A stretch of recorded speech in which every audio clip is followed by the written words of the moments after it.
C'est Griezmann. peut-être pour ça que tu es à Marrakech. Oui, Ouais, pour avoir des bonnes idées là-dessus. c'est ça. Voilà. La relation Griezmann-Deschamps, donc s'est-elle cassée à l'Euro? Vous pouvez nous appeler au 32-16 pour débattre. C'est une question qui se pose puisqu'on est en plein rassemblement des Bleus après cet Euro en Allemagne. Les Bleus affrontent l'Italie vendredi. Griezmann, donc le chouchou de Deschamps pendant des années et des années, qui est devenu remplaçant pendant cet Euro. Remplaçant lors de la demi-finale contre l'Espagne. Comment Deschamps va-t-il le récupérer? Pour toi, Jérôme, c'est un vrai dossier à gérer. Écoute, je vais pas te dire cassé, fissuré, oui. Cassé, non. Pourquoi? Parce que si elle était cassée, je pense qu'Antoine, avec toute l'expérience qu'il a, à 33 ans, il aurait fait rideau sur l'équipe de France, sachant que Didier Deschamps a pas prolongé, mais a été confirmé encore pour 2 ans. Certainement la dernière grande compétition d'Antoine à la Coupe du Monde. Il aurait dit, bah, écoute, la cohabitation, c'est plus possible parce que j'ai pas digéré ce qu'il m'a fait à l'Euro.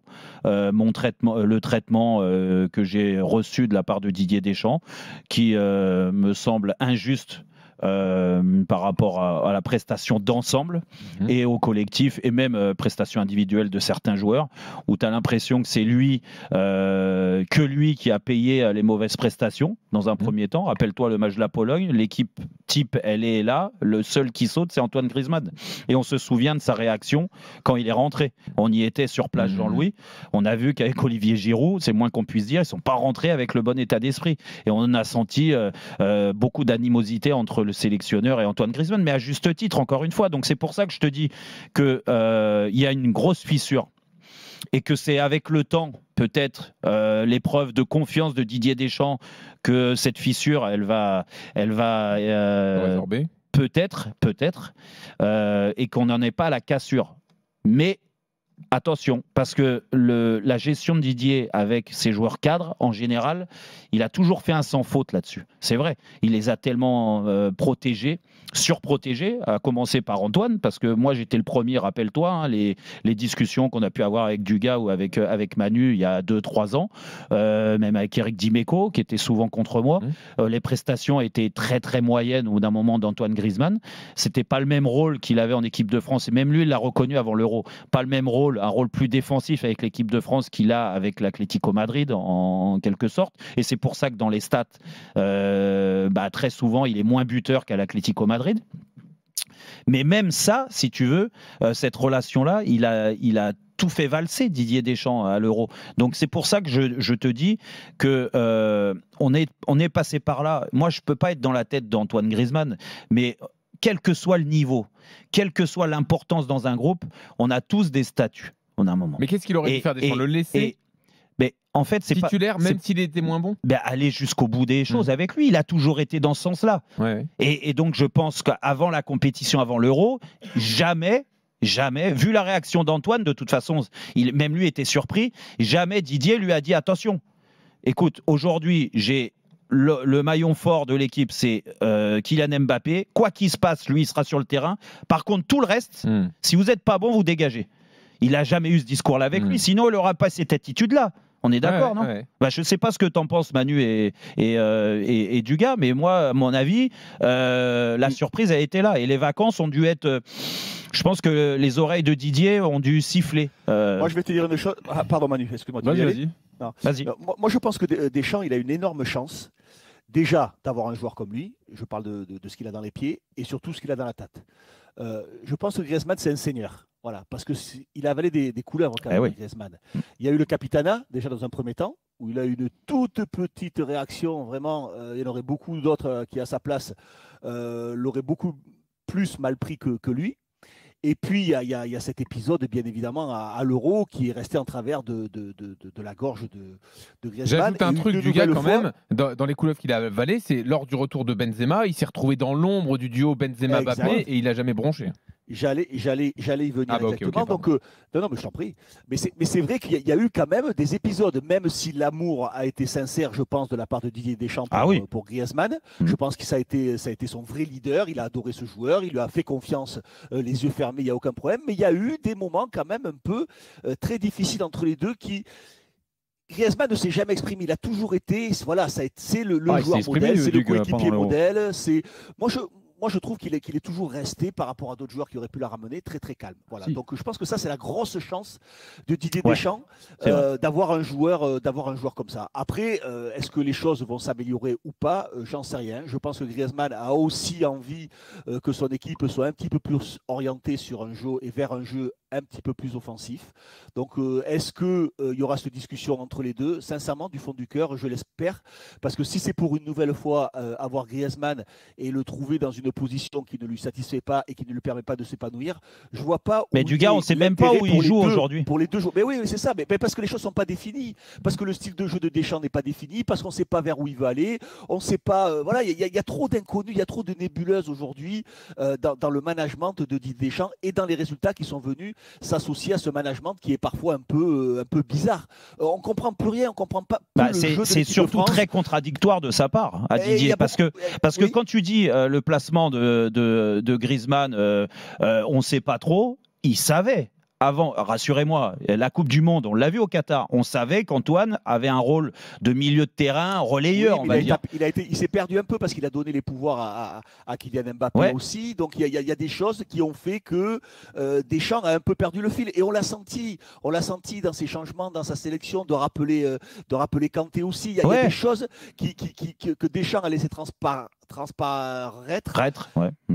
qui n'était pas le cas. On le sentait beaucoup plus fort dans ses décisions, sûr de lui. On sentait qu'il y avait quelque chose de très fort venant de la part de Didier Deschamps, une espèce de leadership très naturel, qui a été remis en question quand même sur ces derniers mois, sur ces derniers matchs, où on a senti quand même entre le coach et les joueurs quelque chose qui était un peu bizarre sur le terrain, quoi. Manu? Moi, je vais répondre à la question un peu plus directement. Moi, je pense que les choses sont pas loin d'être terminées. La relation est cassée pour toi? Je pense qu'elle n'est pas loin d'être cassée. Elle ne l'est pas encore tout à fait, dans la mesure où il a été rappelé par Deschamps. Et qu'il a accepté. Oui, mais je pense que toi, Manu, c'est un dernier tour, en fait. Manu. Pour moi, c'est comme ça que je le vois. Pourquoi? Parce que avant... Non, parce que moi, Manu, je sais ce que tu penses. Et moi, je sais pas. Moi, je pense, parce qu'on est pareil là-dessus. Je pense que... Et tu l'as montré, toi, avec Jacques Santini. Oui. Tu as arrêté la sélection. Je pense qu'il attend que des anciens disent d'eux-mêmes, j'arrête la sélection. Comme ça félicite les choses. Ou alors, s'il ne le fait pas, je pense que Didier prend la décision. Peut-être qu'il sera bon, là, Antoine Griezmann. Mais en fait, sur quoi je me base? Je crois que Deschamps attendait que Griezmann dise j'arrête. Les anciens, quand ils prennent trop de poids, généralement, les entraîneurs attendent que ce soit eux qui prennent la décision. Comme on fait Lloris et Varane. Exactement. Plutôt que d'aller au clash au niveau médiatique. Est-ce qu'il attendait avec Olivier Giroud aussi? Voilà, exactement.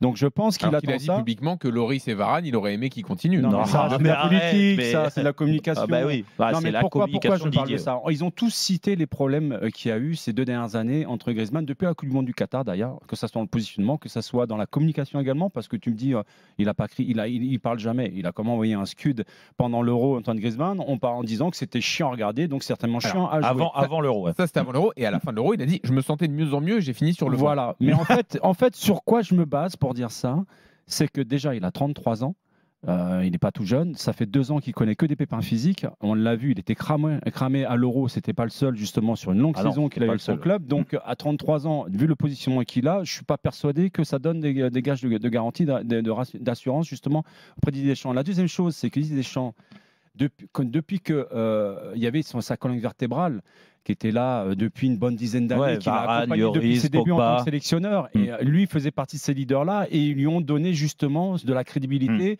en gagnant des titres, en allant loin dans pas mal de compétitions. Aujourd'hui, et à cette époque-là, justement, Didier Deschamps faisait toujours son équipe, il mettait toujours Mbappé et il mettait à chaque fois Griezmann les premiers sur le terrain quasiment, et il faisait l'équipe autour sur le plan tactique.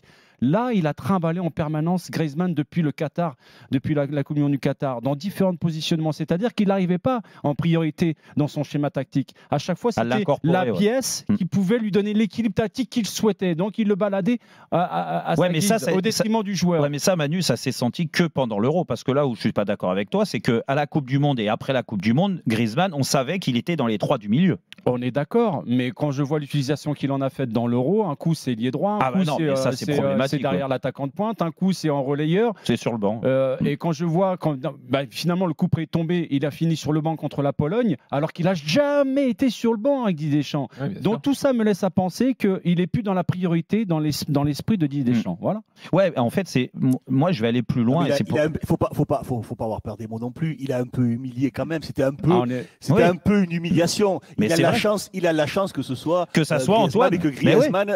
Giroud, c'est pire. Giroud, c'est pire. Parce que Giroud, c'est pire. Oui. Parce que moi, je vais te dire, du gars, et encore une fois, je vais pas parler à votre place. Moi, je vais parler juste pour moi. Et j'étais pas Antoine Griezmann. Attention, allez pas me faire la comparaison ni rien. Mais j'avais mon ego. Et je pense que tous les joueurs de foot ont un ego un peu surdimensionné. Non, mais c'est vrai. On l'aurait vu tout à l'heure. Non, comment il est énervé. Mais moi, Didier Deschamps, il me fait ça, mais c'est rideau. À 33 ans, c'est rideau, c'est fini. Peut-être qu'il attend justement qu'il prenne la décision. Je suis persuadé que Christophe Dugarry ou Manu Petit qui sont là, ça aurait été la même chose. Quand tu sens ça, tu as envie de devancer l'entraîneur. Tu dis, allez, c'est bon, j'arrête. Mais c'est pour ça, parce qu'aujourd'hui, en fait, là où il est fort, Antoine, c'est qu'il a réussi quand même à faire peut-être son autocritique, à redescendre un peu, parce que j'imagine, quand je te dis que les oreilles de Didier Deschamps ont sifflé pendant les vacances, imagine juste après l'Euro, quand il se retrouve avec la famille en vacances. Qu'est-ce qu'ils se disent sur l'analyse de l'Euro? Et Didier, il n'a pas le droit de me faire ça. Tu te rends compte ce qu'il m'a fait et tout ça? Ça, c'est sûr. Je ne veux pas parler à la place d'Antoine, mais ça a été comme ça. Oui, qu'est-ce que tu vas faire à la rentrée pour la sélection? Écoute, j'ai envie de faire la Coupe du Monde. Donc, je vais rester, je vais accepter. Puis on va voir le statut qu'il me donne. Il peut pas avoir une personnalité différente de la vôtre? Il peut pas justement avoir moins d'ego, se mettre au service du collectif. Mais il voit les matchs. Ne pas avoir toute cette rencontre. Il le fait depuis des mois et des mois au service du collectif. Il voit les matchs. Moi, le problème, il est là. Non, mais je veux dire, il peut aussi accepter une décision qui est de le mettre sur le banc alors qu'il faisait pas la meilleure compète de sa carrière. C'est pas ça. C'est que là, regarde, moi, je vais aller plus loin dans ta réflexion. Qu'il n'a pas fait de déclaration tapageuse derrière. Mais c'est pas ça, c'est que quand il a jamais raté un match, il n'a pas été bon à titulaire. Il n'a pas été bon à l'Euro. Et quand tu vois ce qui se passe depuis 2 ans, tu dis ça, Jean? Non, mais c'est pas possible. Non, mais moi je dis juste qu'il peut aussi accepter la décision. Mais accepter quoi? Soit foudroyé par le fait d'avoir été sur le banc contre l'Espagne. C'est pas accepter ça. Non, il n'y a pas que contre l'Espagne. Il y a contre la Pologne. Il y a le match contre le Portugal où il joue. C'est le seul à sortir à la 60e. Non, mais donc si tu veux, il a montré que le déclassement il avait lieu. Didier lui a montré vivre l'enfer sur cet Euro. Ben oui, parce que ça s'est vu dans son. Il a tremballé dans tous les postes. Ça s'est vu dans ses réactions et sur sa tête. De toute façon, tu sais, on était au stade, on a vu la relation, le petit regard avec la famille qui est venue et tout ça. Quand le sélectionneur il te casse la tête ou les entraîneurs, t'en fais pas. Même si ils font attention dans la communication, ils mettent la main devant leur bouche. Mais n'empêche que on a assez d'expérience pour lire que quand il y a une frustration. Moi, je vous trouve un peu dur quand même avec Deschamps, tu vois. C'est toi qui dis ça. Oui, bizarrement, parce que je trouve que quand même, malgré tout, Antoine n'a pas répondu au niveau auquel on attendait. Il n'a pas fait une grosse compétition. De là à le sortir, Comment tu te serais comporté, Duc, si on t'avait changé de poste à chaque match? Mais moi, je suis un imbécile, moi, donc peut-être que j'aurais eu tort aussi. Mais ce que je veux dire, c'est que peut-être aussi le style de jeu qui était proposé, il a même mis dans un couloir à un moment ou un autre. Ouais, c'est vrai. Donc c'est vrai qu'Antoine n'était pas à son niveau, ça c'est certain.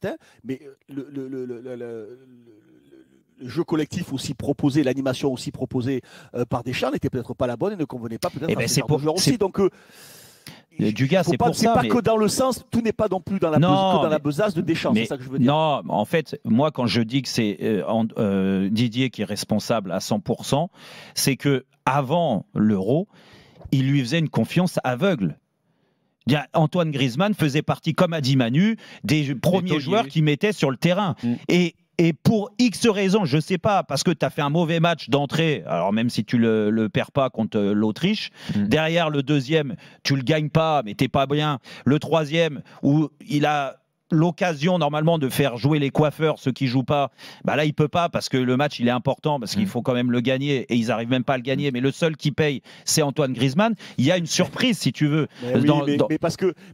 Pourquoi? Mais parce que Griezmann lui a sauvé la tête. Combien de fois Griezmann a sauvé la tête de Didier Deschamps et d'autres joueurs aussi. Et là le problème c'est que Griezmann n'arrivait pas à le faire. Il n'arrivait pas, donc Deschamps, à un moment donné, il a essayé de chercher une autre solution. Après deux matchs, il a peut-être ressenti à l'entraînement qu'il n'était pas bien,